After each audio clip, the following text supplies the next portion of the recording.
Hello everyone, welcome to the channel. Before moving any further, first of all, do subscribe the channel. Okay जी, तो आज की जो ये वीडियो है ये बेस्ड है डार्क सर्कल्स पे। सबसे पहले बात करते हैं कि डार्क सर्कल्स की सबसे कॉमन वजूहात क्या हैं। रेस्टलेस होना, नींद का पूरा ना होना, ये एक बहुत बड़ी वजह है डार्क सर्कल्स की। इसकी वजह से डार्क सर्कल्स बन जाते हैं जो कि फिर बहुत बुरे लगते हैं होता क्या है कि आजकल की जो हमारी डेली लाइफ में रूटीन है, लैपटॉप यूज़ करना, मोबाइल यूज़ करना, उसकी वजह से इतनी टायर्डनेस हो जाती है कि टायर्डनेस की वजह से भी डार्क सर्कल्स बन जाते हैं। थर्ड पे आ जाता है डाइटरी फैक्टर्स। होता क्या है कि अगर हमारी डाइट प्रॉपर नहीं है, डाइट अगर हेल्दी नहीं है, तो उसकी वजह से भी डार्क सर्कल्स बन जाते हैं।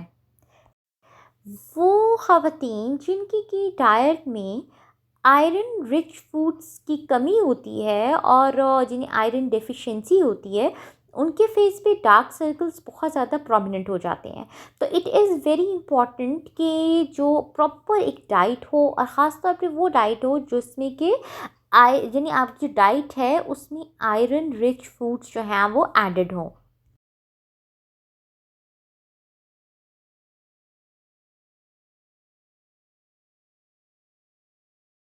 उसके अलावा जो सबसे इम्पॉर्टेंट जो चीज़ है जो डार्क सर्कल्स को के इशू को रिज़ॉल्व करती है, जो मेन चीज़ है वो है नींद का पूरा होना। यानी अपनी अगर आपकी नींद गहरी है, चाहे आप कितने भी आपकी हेक्टिक रूटीन क्यों नहीं है, आप लैपटॉप, मोबाइल कितनी बिज़ी रूटीन क्यों नहीं है, आप कितने टायर्ड क्यों नहीं हैं, लेकिन अगर आपकी नींद प्रॉपर है, आपकी अपनी नींद पूरी प्रॉपर यानी 8 एटलीस्ट 8 आवर्स अपनी कंप्लीट करते हैं अपनी नींद, तो आप काफ़ी हद तक डार्क सर्कल्स को जो है वो प्रिवेंट कर सकते हैं।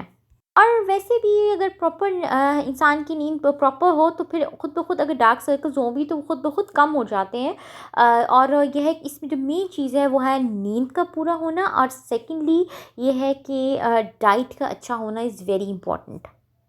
फिर थर्ड पे आ जाता है स्ट्रेस, क्योंकि ये भी कॉमन बात बनी हुई है कि जी अगर स्ट्रेस होगा तो उससे भी डार्क सर्कल्स बनते हैं। तो इसलिए ये है कि स्ट्रेस से भी अवॉइड करना चाहिए और साथ ही साथ इंसान को हैप्पी रहना चाहिए।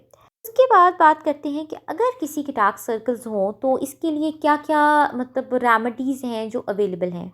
अगर हम कमर्शियली देखें तो मार्केट में बहुत सारी जो क्रीम्स हैं, जो कि आई क्रीम्स हैं, वो अवेलेबल हैं।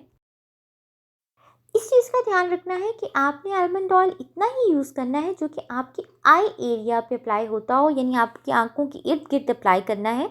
उसको आपने इतना ज़्यादा अप्लाई नहीं कर देना कि वो आपकी जो आंखें हैं उनके अंदर चला जाए, क्योंकि अगर ये आंखों के अंदर चला जाता है तो जो विज़न है वो ब्लरी हो जाता है और इंसान बहुत इरिटेटिंग हो जाता है अगर आँखों में चला जाए आलमंड ऑयल। तो इसलिए सिर्फ़ उसको अपने जो आँखों के गिर्द अप्लाई करना है और ख़ास स्पेसिफ़िकली आपने वहाँ अप्लाई करना है जहाँ आपको डार्क सर्कल्स का इशू हो, और फिर आपने मॉर्निंग में अपना फेस वॉश कर लेना है।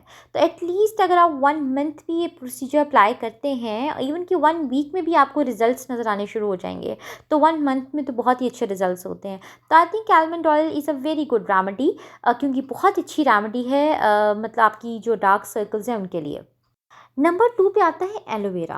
एज़ वी ऑल नो कि एलोवेरा एक बहुत ही फ़ायदेमंद चीज़ है। एलोवेरा के इस्तेमाल के बहुत फ़वाइद हैं।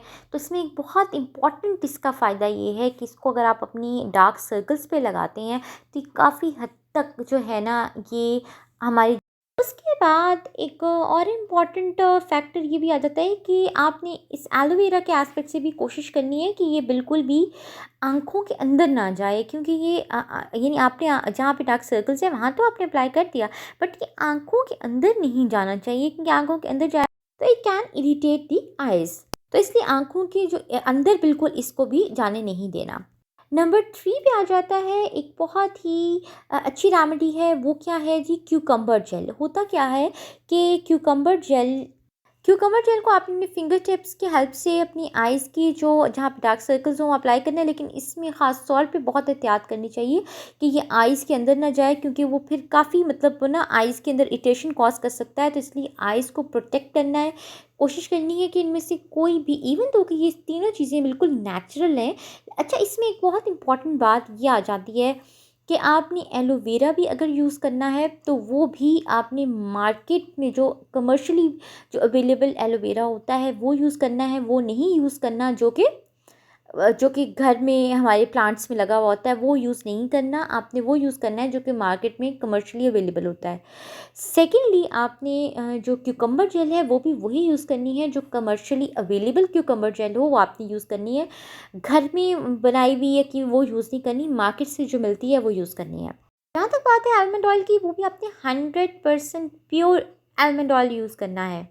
अब क्यूकम्बर जेल को मैं कैसे यूज़ करती हूँ? क्यूकम्बर जेल को इस तरह से यूज़ करती हूँ कि मैं इसको फ्रीज़र में रख देती हूँ, और जब ये बहुत ठंडी हो जाती है, यानी बहुत ही जब ये ठंडी सी हो जाती है, तो फिर मैं इसको अपने फेस पे अप्लाई करती हूँ, और बहुत स्मॉल क्वांटिटी में इसको अपने अंडर आइज़ भी अप्लाई करती हूँ, ताकि मेरी आँखों के अंदर तो ये ना जाए, लेकिन डार्क सर्कल्स के को कम करे। और ये एक तरह से मुझे लगता है बहुत अच्छी रेमेडी है कि अगर हम इसे फेस के ऊपर इसके, यानी हम फेस की स्किन की बात करते हैं तब भी इसके बहुत अच्छे रिजल्ट्स होते हैं, और अगर हम डार्क सर्कल्स के एस्पेक्ट से बात करते हैं तो तब भी इसके काफ़ी अच्छे रिजल्ट्स होते हैं। बट वही मेन चीज़ है कि बस बहुत स्मॉल क्वांटिटी में लगाना है ताकि ये आँखों के अंदर ना जाए। उसके बाद आ जाते हैं सिंपलेस्ट होम रेमेडी, और वो हमेशा से जो बनी हुई है वो है क्यूकम्बर, यानी जस्ट क्यूकम्बर्स।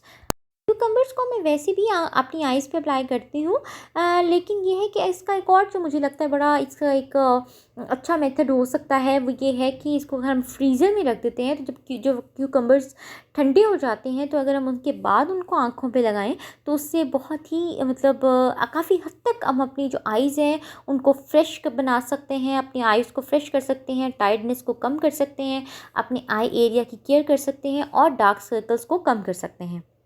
उसके बाद एक बड़ी सिंपल सी रेमेडी है, वो है स्पून्स की रेमेडी, कि जस्ट स्पून्स को हमने लेना है और उसको फ्रीज़र में रख देना है, और जब स्पून्स बहुत मतलब ठंडे हो जाएं तो उसके बाद हमने उन स्पून्स को अपनी आइज़ पे रख लेना है, तो उससे हम काफ़ी हद तक जो है वो डार्क सर्कल्स को भी कम कर सकते हैं, अपनी जो भाई आइज़ के अराउंड जो टायर्डनेस के इफ़ेक्ट्स हैं उनको भी हम कर सकते हैं, और डेफिनेटली हम अपनी जो इसको एक पॉजिटिव इम्पैक्ट होता है कोल्ड, यानी जो बहुत ठंडे स्पून्स होते हैं उनको अपनी आइज़ पे अप्लाई करने का, यानी आइज़ पे रखने का।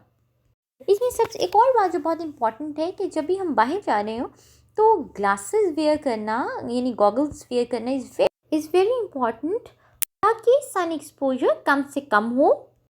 इसके अलावा जो हमारा लैपटॉप और मोबाइल के सामने जो हमारा टाइम होता है उसको हमें कम से कम मतलब कि टाइम स्पेंड करना चाहिए, और ताकि हमारी कम से कम जो हमारी स्किन है उस पर टाइटनेस के जो इफ़ेक्ट्स हैं वो ज़ाहिर हो। और अगर आई थिंक, ये मेरा पर्सनल ओपिनियन है, इट्स नॉट मैंडेटरी, बट ये है कि मेरा पर्सनल ओपिनियन है कि अगर हम अपने को लैपटॉप यूज़ करते हुए या मोबाइल यूज़ करते हुए हमें ग्लासेस ज़रूर वेयर करनी चाहिए, ताकि हम जो है काफ़ी हद तक अपनी आइज़ को है वो प्रोटेक्ट कर सकें। अच्छा ठीक, ये सारी वो मेथड्स हैं जो कि नेचुरल मेथड्स हैं, जिनको कि बहुत इजीली जो अवेलेबल प्रोडक्ट्स होती हैं घर में, हम उनसे जो है अपने आई डार्क सर्कल्स को कम कर सकते हैं। तो इसमें एक और बहुत इंपॉर्टेंट चीज़ है कि चाहे ये बिल्कुल नेचुरल प्रोडक्ट्स हैं, हमें पता है आलमंड ऑयल नेचुरल थिंग, इसके अलावा जो है एलोवेरा या जितनी भी इसमें प्रोडक्ट्स, क्यूकम्बर जेल, सब नेचुरल है। बट इसमें ये बहुत इंपॉर्टेंट है कि आप अपनी स्किन टाइप को ज़रूर देखें, क्योंकि कभी कभार ये होता है कि जो कोई हमारी स्किन टाइप डिफरेंट होती है, कोई भी इवन होम रेमेडीज़ भी जो हैं, यानी जो घर की में मौजूद चीज़ों से भी हम जो अपनी स्किन ट्रीटमेंट्स कर रहे होते हैं, तो क्या होता है कि कभी कभार वो भी हमारी स्किन पे रिएक्शंस कर जाती हैं, कई दफ़ा उनकी भी हमारी स्किन पे मतलब इरिटेशन स्टार्ट हो जाती है इन तरह की प्रोडक्ट्स की वजह से भी। तो इसलिए ये है कि हमेशा अपनी स्किन की जो नेचर है, स्किन की टाइप है, उसको अंडरस्टैंड करने के बाद अपने फेस पे कोई भी प्रोडक्ट हो, चाहे वो नेचुरली क्यों ना हो, तब तब अप्लाई करें। और ये जो मैंने इस वीडियो में मेंशन की हैं, इवन दो कि ये बिल्कुल नेचुरल हैं, मगर इनको बहुत सोच समझ के अप्लाई करें। अगर ये आपके लिए सूटेबल हैं तो इनको अप्लाई करें, अगर if these things are not suitable for you तो फिर इनको अप्लाई ना करें।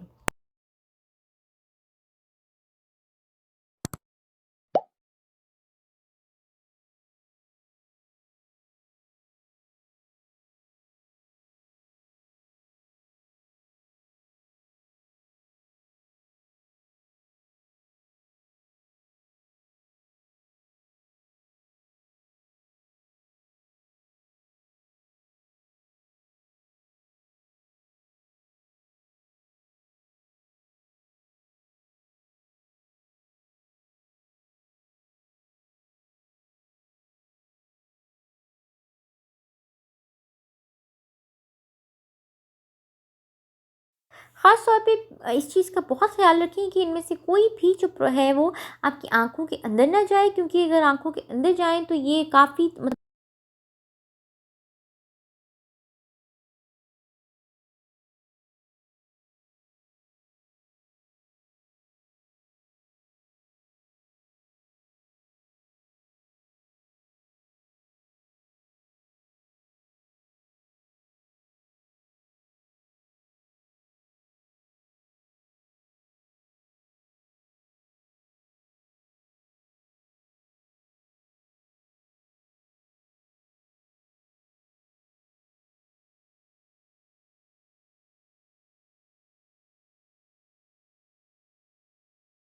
इस चीज़ का भी ख़्याल रखा जाए। Thanks for watching. Do share your comments and do remember to subscribe the channel.